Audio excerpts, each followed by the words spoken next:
Pregnant देवरानी को मिलने वाले प्यार से जलने वाली बांझ जेठानी। सुबह के समय घर के हॉल में पूरा परिवार एक साथ बैठकर चाय पी रहा है। तभी पड़ोस में रहने वाली कौशल्या हाथ में मिठाई का डिब्बा और एक कार्ड लेकर घर के अंदर आती है। आओ आओ बहन, बहुत दिनों बाद आई हो। आजकल तो तुम बिल्कुल दिखती ही नहीं हो, कहाँ व्यस्त हो? हाँ बहन, मेरी बहू कामिनी की प्रेगनेंसी थी ना, तो उसका पूरा ध्यान रखना पड़ता था। समय का पता ही नहीं चलता था। भगवान की कृपा से हमारे यहाँ पोता हुआ है, बस उसी की बधाई का प्रोग्राम रखा है। आप सबको हमारे घर जरूर आना है। ये तो बहुत बड़ी खुशखबरी है बहन, हम सब तुम्हारे इस प्रोग्राम में जरूर आएंगे। कौशल्या कार्ड टेबल पर रखकर मुस्कुराते हुए चली जाती है। उसके जाने के बाद राधिका को उदास देखकर राजेश राधिका से, क्या हुआ भाग्यवान, तुम इस तरह अचानक उदास क्यों हो गई? कौशल्या ने तो इतनी अच्छी खबर दी है। कुछ नहीं जी, बस मन में आया कि काश हमारे घर भी कोई पोता पोती होता तो कितना अच्छा होता। तभी नंदिता जो पड़ोस में ही रहती है अपनी बेटी के साथ वहां आती है। सोफे पर बैठकर वो टेबल पर रखा कार्ड उठाती और उसे पढ़ते हुए, अरे वाह कौशल्या चाची के यहाँ उनके पोते की बधाई का प्रोग्राम है। हम ही बदनसीब हैं, भाभी की शादी को पूरे 5 साल बीत गए, लेकिन अभी तक हमारे यहाँ कोई खुशखबरी नहीं आई है। अब तो मुझे बाहर के लोगों को जवाब देने में भी बहुत सोचना पड़ता है कि मैं उनसे क्या बोलूं। अब मैं क्या करूं दीदी, मैंने तो अपनी तरफ से हर कोशिश की। मैं भी तो चाहती हूँ कि मेरा अपना एक बच्चा हो, लेकिन जब भगवान ने नहीं दिया तो मैं क्या करूं? अब ये सब तो अपने अपने भाग्य का खेल है ना भाभी, किस्मत में जो लिखा होता वही मिलता है। लेकिन मुझे तो आपसे नहीं, मुझे तो अपने भैया के भाग्य से शिकायत है कि हमारे घर का चिराग अभी तक इस दुनिया में आया नहीं। ये बात सुनकर सविता का पति आकाश भी बहुत उदास हो जाता है। वो अपना सिर झुका लेता है। छोटा भाई विकास माहौल को संभालते हुए, चलो अब ये सब फालतू की बातें खत्म भी करो दीदी, और भगवान ने चाहा तो एक दिन भाभी भी जरूर मां बनेंगी। सविता की आंखों से आंसू छलक पड़ते हैं। वो बिना कुछ बोले रोते हुए अपने कमरे के अंदर चली जाती है। तभी राजेश, नंदिता, तू अपनी इस जुबान को कभी काबू में क्यों नहीं रखती? उसका दिल क्यों दुखाती है? मत क्या कर ये सब बातें। आकाश बेटा, जाओ जरा अपने कमरे में जाओ और उसे मना लो। आकाश चुपचाप उठता है और अपने कमरे में चाहता है। सविता बेड पर बैठकर रो रही होती है, आकाश उसके पास बैठते हुए, सविता, तुम इस बार इतना क्यों रो रही हो? इसमें रोने वाली ऐसी कौन सी बड़ी बात है? सही तो बोल रही थी दीदी, इतने साल हो गए मेरी शादी को, लेकिन मुझे कोई बच्चा नहीं हुआ। मेरी वजह से आपको भी इतने दुखों का सामना करना पड़ता है। रोज नई बातें सुननी पड़ती हैं। आप दूसरी शादी क्यों नहीं कर लेते? सविता, तुम होश में तो हो? कैसी बातें कर रही हो? मैं तुमसे बहुत प्यार करता हूँ। मैं तुम्हारे साथ बिना किसी बच्चे के भी जीवन भर पूरी तरह सुखी रह सकता हूँ। ये सब फालतू की बात दोबारा मत करना। मैं कितनी भाग्यशाली हूँ कि मुझे ऐसा समझने वाला और प्यार करने वाला पति मिला है। अगले दिन पूरा परिवार कौशल्या के घर पहुंचता है, जहां बच्चे की बधाई की दावत चल रही है। वहां बच्चे को झूले में डालने की रस्म हो रही है। कौशल्या राधिका और सविता को देखकर, अरे आओ आओ बहन राधिका, सविता तुम भी आओ, जरा आगे आकर हमारे बच्चे को झूला झुलाओ। सविता आगे बढ़ती और कांपते हाथों से झूले को छूती है। उसकी आंखों में आंसू आ जाते हैं। तभी पड़ोसन की बहू कामिनी, जिसका वो बेटा है, बच्चों को गोद में उठाते हुए एक एक करके सभी औरतों को गोद में अपना बच्चा देती है। तभी कौशल्या राधिका से, बहन राधिका, लो तुम भी बच्चे को अपनी गोद में खिला लो। राधिका बच्चे को अपनी गोद में लेती है और मुस्कुराते हुए सविता की तरफ बढ़ाती है, ले बहू, तू भी इस बच्चे को थोड़ी देर के लिए अपनी गोद में ले ले, बहुत प्यारा है। सविता जैसे बच्चे को लेने के लिए हाथ आगे बढ़ाती है, कामिनी तुरंत झपट कर बच्चा राधिका के हाथ से वापस लेते हुए, चाची बुरा मत मानना, लेकिन मैंने बड़े बुजुर्गों से सुना है कि किसी बांझ औरत के हाथों में अपना नया बच्चा नहीं देते, इसीलिए आप अपनी बहू को मेरा ये बच्चा छूने भी मत दीजिए। सविता का दिल टूट जाता है। वो वहां खड़े सभी लोगों के सामने अपमानित महसूस करती है और रोते हुए वहां से घर चली जाती है। उसके जाने के बाद राधिका कामिनी से, कामिनी, मेरी बहू को भले ही अभी तक बच्चा ना हुआ हो, लेकिन तुम्हें सबके सामने ऐसा नहीं कहना चाहिए था कि वो बांझ है। क्या पता कल को भगवान उसकी भी गोद भर दे। इतने सालों तक तो भगवान ने इसकी गोद नहीं भरी, तो अब क्या ही भरेगा। बहू कामिनी, बस करो, अब तुम ज्यादा मत बोलो। बड़े छोटों से बात करने की थोड़ी तमीज होनी चाहिए तुम्हें, चुप हो जाओ। कामिनी चिढ़कर मुंह फेर लेती है। ऐसे कुछ दिन बीत जाते हैं। एक दिन हॉल में राधिका अपने छोटे बेटे विकास से बात कर रही होती है। बेटा विकास, मैं सोच रही हूँ कि अब पंडित जी को बुलाऊं और तेरे लिए कोई अच्छी सी लड़की देखकर तेरा रिश्ता पक्का कर दूं। तभी नंदिता भी अपने ससुराल से वहां आती है और अपनी माँ की बात सुनकर। हाँ भैया, मम्मी बिल्कुल ठीक कह रही है। कम से कम दूसरी भाभी आएंगी तो हमारे सूने घर में बच्चों की खिलखिलाहटें तो गूंजेंगी। नंदिता तो फिर से शुरू हो गई। तुझे एक बार में मेरी बात समझ में नहीं आती है क्या? चुप बैठ। शादी की बात तो ठीक है मम्मी, लेकिन आपको पंडित जी को बुलाने की जरूरत नहीं है। मैंने अपने लिए लड़की पहले से ही देख रखी है। अच्छा, तूने लड़की पसंद भी कर ली? तो फिर ठीक है, कल ही हमें उसके घर ले चलो, हम बात करेंगे। अगले दिन पूरा परिवार शिल्पा के घर जाता है। वहां बातचीत होती है और उसका रिश्ता पक्का हो जाता है।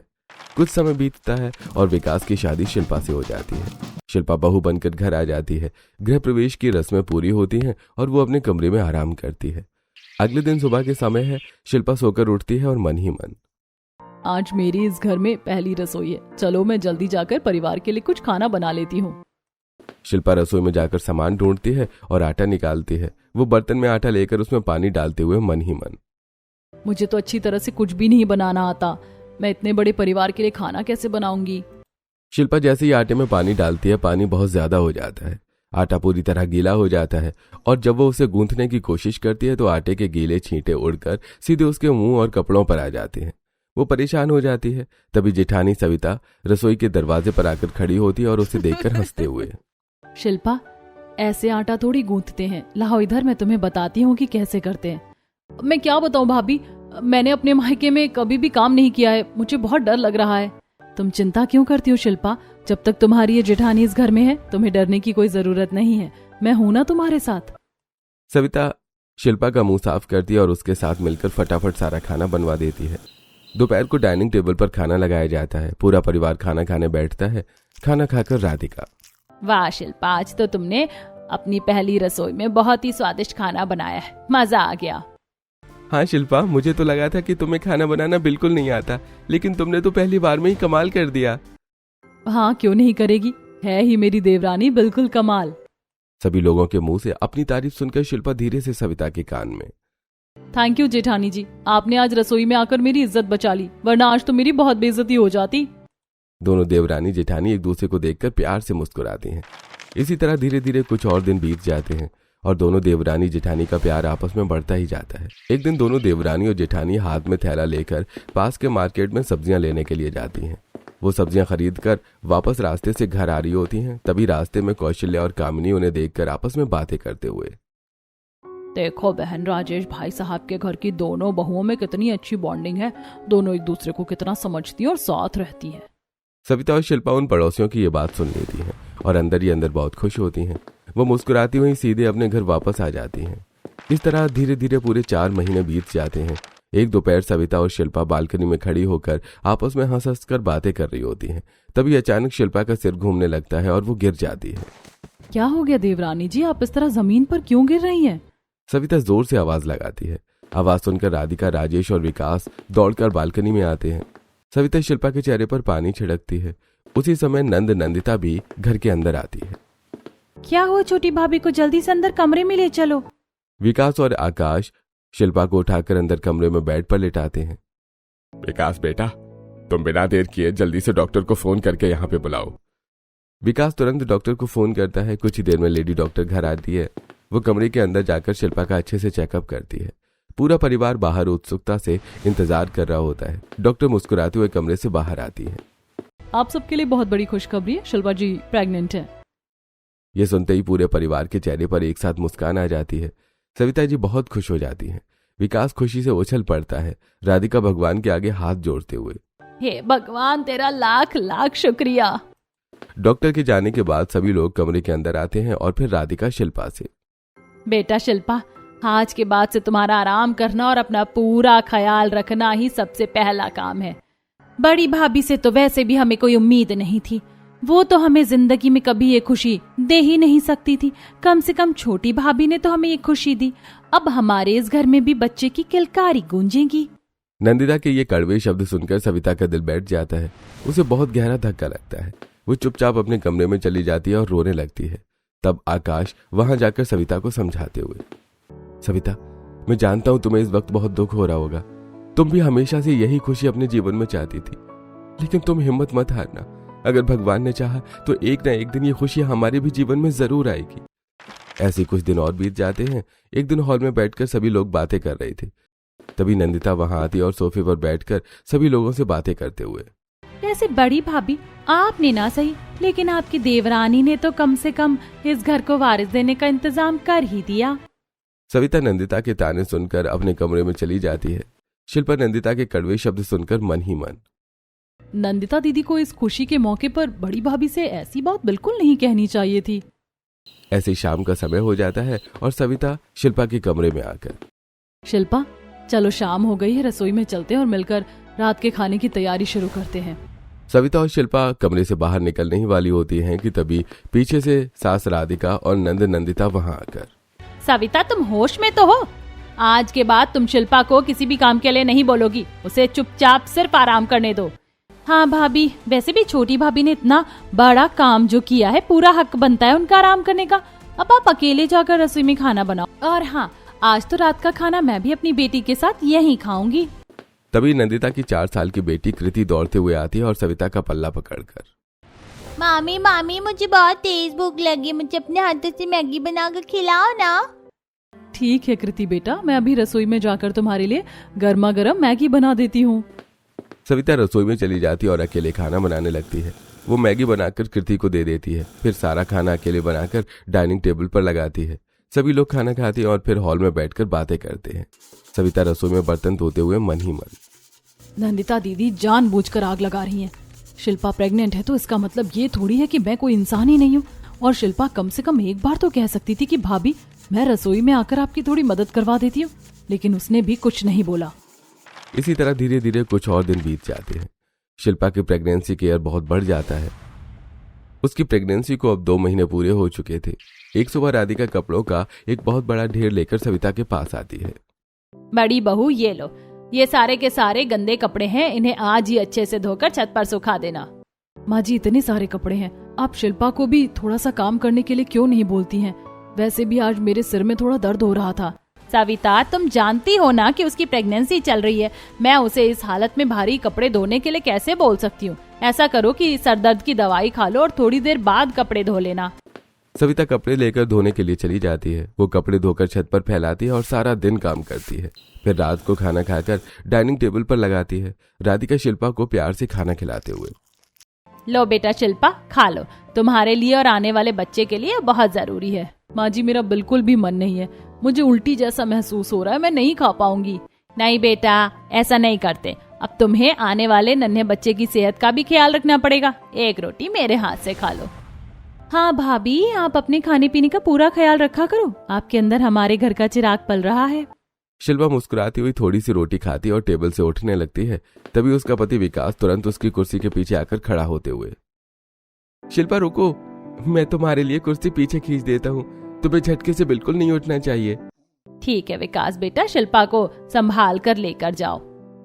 बड़ी बहू, तुम टेबल से ये सारे जूठे बर्तन हटाकर पूरा काम खत्म कर लेना और रसोई साफ कर लेना। चलो छोटी भाभी, तुम सामने हॉल में आकर बैठो। मैंने सुना है कि जो प्रेग्नेंट होती है उसे हमेशा हंसना और खुश रखना चाहिए। एक बार फिर पूरा परिवार हॉल में बैठकर हंसी मजाक करता है और सविता अकेले रसोई साफ करते हुए मन ही मन, क्या मैं इस घर की सिर्फ एक नौकर हूँ? क्या मैं इस घर की सदस्य नहीं हूँ? क्या मुझे इस परिवार की खुशियों में शामिल होने का कोई हक नहीं है, सिर्फ इसलिए कि मेरा अपना कोई बच्चा नहीं है? ये लोग मेरे साथ ऐसा पराया बर्ताव कर रहे हैं।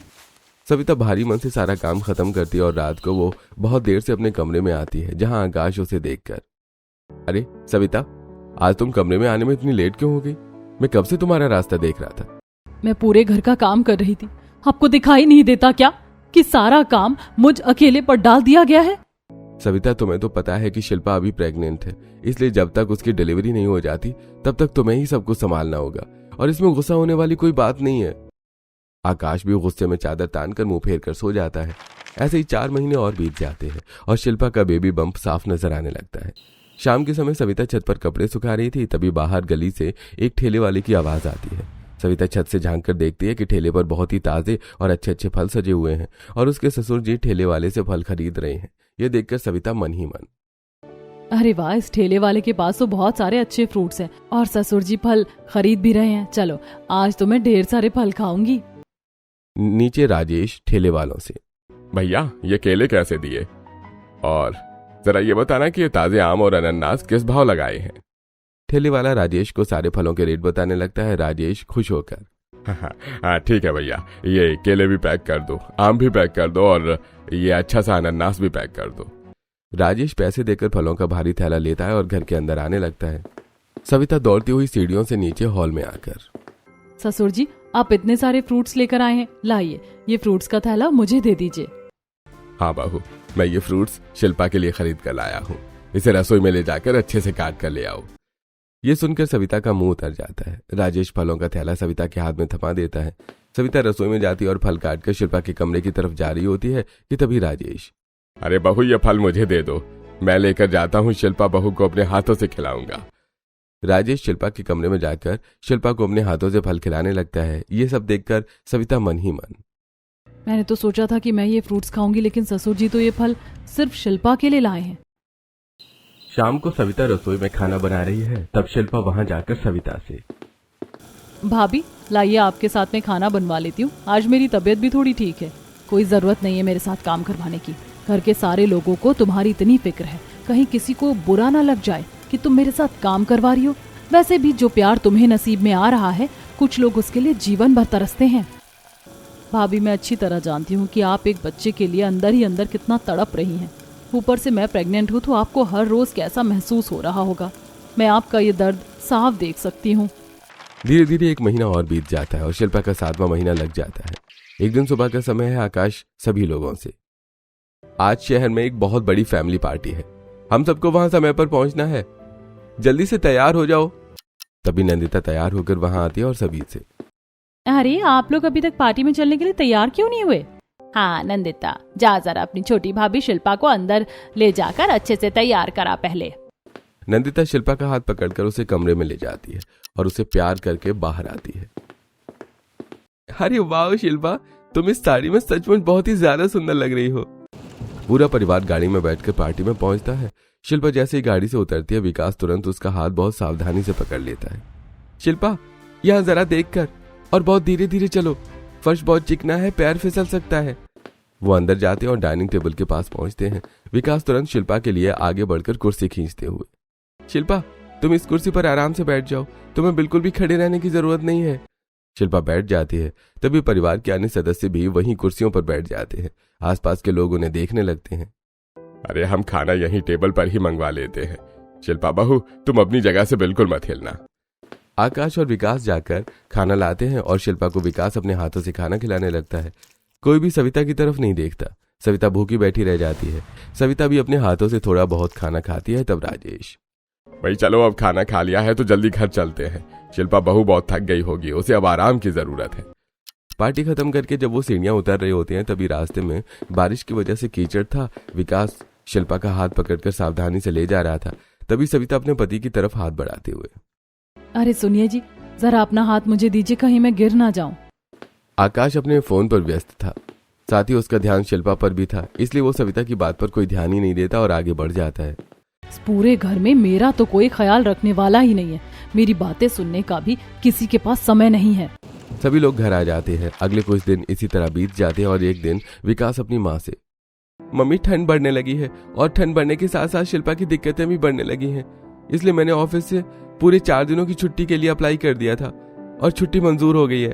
अब मैं घर पर रहकर शिल्पा का ख्याल रखूंगा। बहुत अच्छा किया विकास बेटा। शाम को विकास शिल्पा को डॉक्टर के पास ले जाता है। चेकअप के बाद डॉक्टर विकास को कुछ दवाइयां लिखकर देती हैं और पैर की सूजन के बारे में बताती है।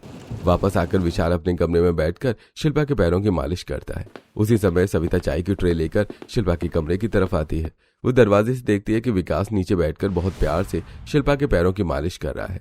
तभी शिल्पा विकास से, विकास आपने मेरी वजह से अपने ऑफिस से इतनी लंबी छुट्टी क्यों ले ली?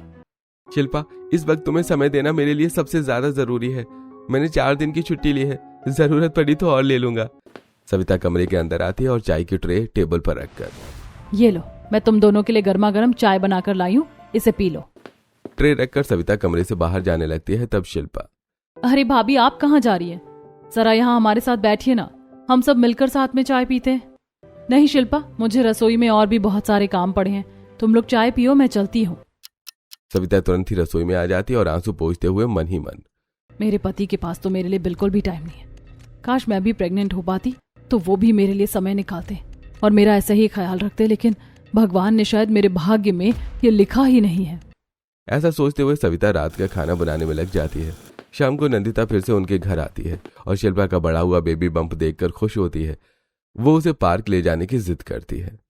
चलो छोटी भाभी, मैं तुम्हें पास के पार्क में घुमा कर लाती हूँ। इस हालत में थोड़ा घूमना फिरना सेहत के लिए बहुत अच्छा होता है। नंदिता, शिल्पा और सविता पार्क पहुंचती हैं। वहां बेंच पर बैठते ही पड़ोस की कुछ औरतें शिल्पा के पेट को देखकर बातें करने लगती हैं। अरे राधिका बहन की छोटी बहू का तो अब 7वां महीना लग गया होगा ना, तुम्हारा पेट देखकर साफ पता चल रहा है। हाँ चाची, बस थोड़ा खुली हवा में घूमने आई थी। चलो भाई, बड़ी बहू सविता ना सही, कम से कम छोटी बहू शिल्पा ने तो इस घर को असली खुशी दे ही दी। औरतों की ये बात सविता के कानों में पड़ती है और उसका दिल पूरी तरह छलनी हो जाता है। वो सब चुपचाप घर वापस आ जाती हैं। कुछ और दिन बीतते हैं और शिल्पा का 8वां महीना लग जाता है। एक दोपहर सविता अपने कमरे से बाहर आ रही थी, तभी वो देखती है कि आकाश राधिका के हाथ में नोटों की एक गड्डी थमाते हुए। माँ, ये पैसे रख लो। आप जो छोटी बहू की गोद भराई का फंक्शन करने के लिए कह रही थी ना, ये उसमें काम आ जाएंगे। अच्छा, छोटी बहू के लिए इतने सारे पैसे दिए जा रहे हैं और मेरे लिए कोई 1 रुपया भी नहीं। आकाश जब अपने कमरे में आता है तो सविता उससे, सुनिए, मुझे भी इस वक्त कुछ पैसों की जरूरत है। मुझे अपने लिए कुछ नई ड्रेसेस और जरूरी चीजें खरीदनी है। देखो सविता, अभी शिल्पा का 8वां महीना चल रहा है और कल उसकी गोद भराई भी है। मैं तुम्हें ये पैसे उसकी डिलीवरी के बाद दे दूंगा। मेरे पति को भी सिर्फ शिल्पा की ही चिंता है। अगले दिन घर में गोद भराई का फंक्शन रखा जाता है। सभी मेहमान आते हैं। राधिका अपनी बहू की गोद फल, मिठाई और पैसों से भरती है और उसकी आरती उतारती है और माथे पर कुमकुम लगाती है। उसके बाद नंदिता भी अपनी भाभी की गोद भराई करती है और फिर मोहल्ले वाले भी शिल्पा की गोद भराई करते हैं। अंत में सविता जैसे ही शिल्पा की गोद भरने के लिए आगे बढ़ती है, औरतें उसे रोकते हुए, सविता तुम पीछे हटो, तुम इस शुभ रस्म में शिल्पा की गोद बिल्कुल नहीं भर सकती। सविता को बहुत बुरा लगता है और वो रोते हुए अपने कमरे में चली जाती है। ऐसे कुछ दिन और बीत जाते हैं। शिल्पा का अब 9वां महीना शुरू हो जाता है। ऐसे ही एक सुबह राधिका बालकनी में बैठकर शिल्पा के बालों में कंघी कर रही होती है। तभी सविता वहां आकर, माँ जी, मैं आपको पूरे घर में ढूंढ रही थी। आप यहाँ बालकनी में क्या कर रही हैं? अरे बड़ी बहू, मैं बस इसकी कंघी कर रही थी। अब इसका 9वां महीना स्टार्ट हो गया है ना, तो अब इससे खुद के काम करने में भी परेशानी होती होगी। रात के समय राधिका रसोई में जाती है और अपने हाथों से केसर वाला गर्म दूध बनाकर शिल्पा के कमरे में लेकर आती है। लो बेटा शिल्पा, ये केसर वाला दूध पूरा पी लो, इससे तुम्हें बहुत ताकत मिलेगी। तभी आकाश और विकास कमरे में आते हैं। विकास के हाथ में शिल्पा के लिए सुंदर मैटरनिटी गाउन और आकाश के हाथों में बच्चों के मोजे होते हैं। माँ देखो, मैं शिल्पा के लिए बहुत ही सुंदर और आरामदायक गाउन खरीद कर लाया हूँ और मैं अपने आने वाले नन्हे मेहमान के लिए छोटे छोटे सुंदर मोजे लाया हूँ। सविता दरवाजे से यह सब देख लेती है। धीरे धीरे मन ही मन वो शिल्पा से जलने लगी थी। जिसे देखो शिल्पा की ही पड़ी है। अब मैं बताती हूँ। अगले दिन नंदिता को आता देखकर सविता गार्डन में खड़ी होकर फोन पर जोर जोर से बातें करते हुए, हाँ रिया, मेरी देवरानी शिल्पा कहती है कि ये नंदिता रोज रोज पड़ोस से हमारे घर आ जाती और उसे बहुत दिक्कत होती है। नंदिता पीछे खड़े होकर सविता की ये बात सुनकर मन ही मन, मैं छोटी भाभी का इतना ख्याल रखती हूँ और वो मेरे बारे में ऐसा सोचती है। ठीक है, मैं आज के बाद उससे बात नहीं करूंगी। नंदिता गुस्से में राधिका से मिलकर तुरंत अपने घर चली जाती है। कुछ दिन और बीत जाते हैं। सविता राधिका के कान भरने के लिए छत पर उसके पास जाती है। माँ जी, मैंने उस दिन देवरानी जी को अपनी माँ से फोन पर बात करते सुना था। वो कह रही थी कि मेरी सास मेरा बिल्कुल ख्याल नहीं रखती। क्या मैं दिन रात एक करके उसका इतना ख्याल रखती हूँ, फिर भी वो मेरे बारे में अपनी माँ से ऐसी बातें बोल रही थी? हाँ माँ जी, वो कह रही थी कि वो सिर्फ अपने पति विकास के प्यार की वजह से यहाँ रुकी है, वरना अपने मायके चली जाती। राधिका का दिल टूट जाता है और वो शिल्पा से चिढ़ जाती है। उसी दिन रात को शिल्पा राधिका के कमरे में आकर, माँ जी, आप रोज मेरे लिए केसर वाला दूध लेकर आती थी, आज आप मेरे कमरे में दूध लेकर क्यों नहीं आई? और नंद जी भी कुछ दिनों से मुझसे मिलने नहीं आई।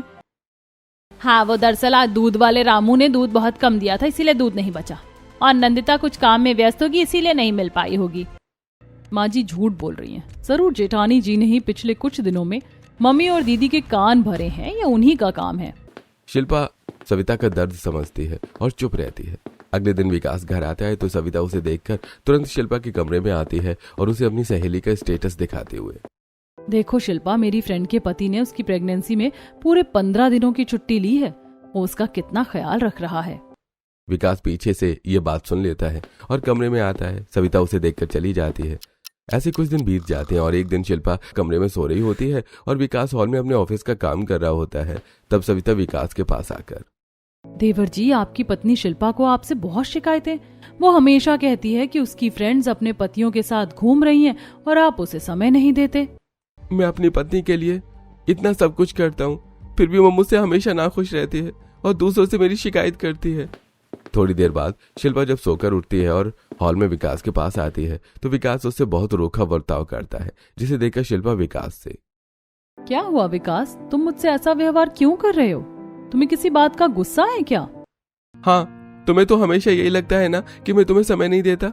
चाहे मैं कितना ही तुम्हारे लिए कुछ भी कर दूं, लेकिन तुम्हें तो मेरी शिकायत ही करनी होती है। अब मुझसे कोई बात मत करना। विकास ऐसा कहकर कमरे में चला जाता है। उसकी बातें सुनकर शिल्पा मन ही मन, लगता है जेठानी जी ने ये सब किया है। शायद मेरी प्रेगनेंसी के दुख में आकर वो सभी को भड़का रही हैं, लेकिन मैं उनके संतान ना होने के दुख को समझ सकती हूँ। ऐसे कुछ दिन और बीत जाते हैं। एक दिन शिल्पा रात में उठकर विकास से,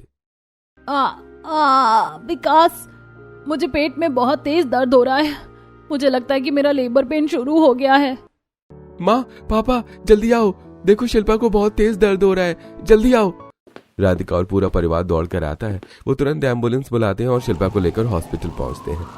डॉक्टर शिल्पा को सीधे लेबर रूम में ले जाती है। कुछ देर बाद नर्स बाहर आकर, आप सबके लिए बहुत बड़ी खुशखबरी है। नॉर्मल डिलीवरी हुई है और आपकी बहू ने एक बहुत ही सुंदर बेटे को जन्म दिया है। पूरा परिवार खुश हो जाता है, लेकिन सविता बाहर बेंच पर अकेली बैठी रोते हुए मन ही मन, ये खुशियां मेरे किस काम की? अब तो सब मुझे बांझ कहकर और ज्यादा ताने मारेंगे और मेरा जीना हराम कर देंगे। अंदर कमरे में शिल्पा व्हील चेयर पर बैठी होती है। नर्स बच्चे को लेकर आती है और, बच्चा पहले किसके हाथ में दूं? मैं इस बच्चे की सगी दादी हूँ। ये बच्चा सबसे पहले मेरी गोद में दो। नहीं, पहले मैं इस बच्चे की बुआ हूँ। सबसे पहले बच्चा मेरी गोद में आना चाहिए। तुम सब पीछे हटो। अरे मैं इस बच्चे का बड़ा पापा हूँ, सबसे पहले ये बच्चा मुझे मिलना चाहिए। अरे और तुम सबके सब पीछे हटो। इस पूरे खानदान में सबसे बड़ा मैं हूँ, इसलिए सबसे पहला हक मेरा है। नहीं नर्स, इनमें से किसी को भी मेरा बच्चा मत दो। मेरी जेठानी कहाँ है? मुझे उनके पास ले चलो। नर्स शिल्पा की व्हीलचेयर को धक्का देकर बाहर लाती है। पीछे पीछे सभी लोग भी बेंच के पास आते हैं, जहां सविता रो रही होती है। शिल्पा बच्चों को उठाकर सविता की गोद में रख देती है। ये देखकर सविता हैरान होते हुए, शिल्पा, ये क्या कर रही हो तुम अपना ये सुंदर बच्चा मुझ जैसी बांझ औरत की गोद में क्यों दे रही हो? पीछे हटाओ इसे। भाभी, आज से बच्चा आपका ही है। मेरी कोई सगी बहन नहीं थी, लेकिन आपसे मुझे सगी बहन से भी ज्यादा प्यार मिला है। मैं अपनी बहन को तड़पता हुआ देखकर कभी खुश नहीं रह सकती थी। आज से इस बच्चे की असली माँ आप हो। ये आपको माँ कहेगा और मुझे चाची। शिल्पा, मुझे माफ कर दो। तुम्हें नहीं पता, मैंने तो तुम्हारे खिलाफ सभी के कान भरने की कोशिश की थी। मैं बहुत पापी हूँ। तुम अपना बच्चा मुझे मत दो, मैं लायक नहीं हूँ। मैं सब जानती हूँ भाभी, मुझे तो ये सब पहले ही समझ आ गया था। मगर मैं ये भी जानती हूँ कि आप बुरी नहीं हो। आपके अंदर के संतान ना होने के दुख ने ये सब आपसे कराया था। मैं आपसे बहुत प्यार करती हूँ और मुझे इन छोटी मोटी बातों से कोई फर्क नहीं पड़ता। मेरे इतना करने के बाद भी तुम अपना बच्चा मुझे दे रही हो। तुम सचमुच महान हो शिल्पा। विकास भी आगे जाकर शिल्पा के इस फैसले का समर्थन करता है और पूरा परिवार भावुक होकर रोने लगता है। सविता बच्चे को सीने से लगा लेती है। 4 साल बाद आज सविता अपने 4 साल के बेटे आर्यन को स्कूल के पहले दिन के लिए तैयार कर रही है। बेटा, आज तुम्हारा स्कूल का पहला दिन है। चलो मैं तुम्हारे माथे पर एक काला टीका लगा देती हूँ ताकि तुम्हें किसी की नजर ना लगे। सविता आर्यन को काला टीका लगाकर हॉल में लाती है, जहाँ प्रेग्नेंट शिल्पा के साथ घर के सभी लोग खड़े थे। आर्यन शिल्पा को देखकर, चाची आप भी चलो ना मुझे स्कूल छोड़ने कार में। नहीं बेटा, तुम्हारी छोटी माँ इस वक्त ज्यादा चल नहीं सकती, क्योंकि उनके पेट में तुम्हारा एक और छोटा भाई और बहन है।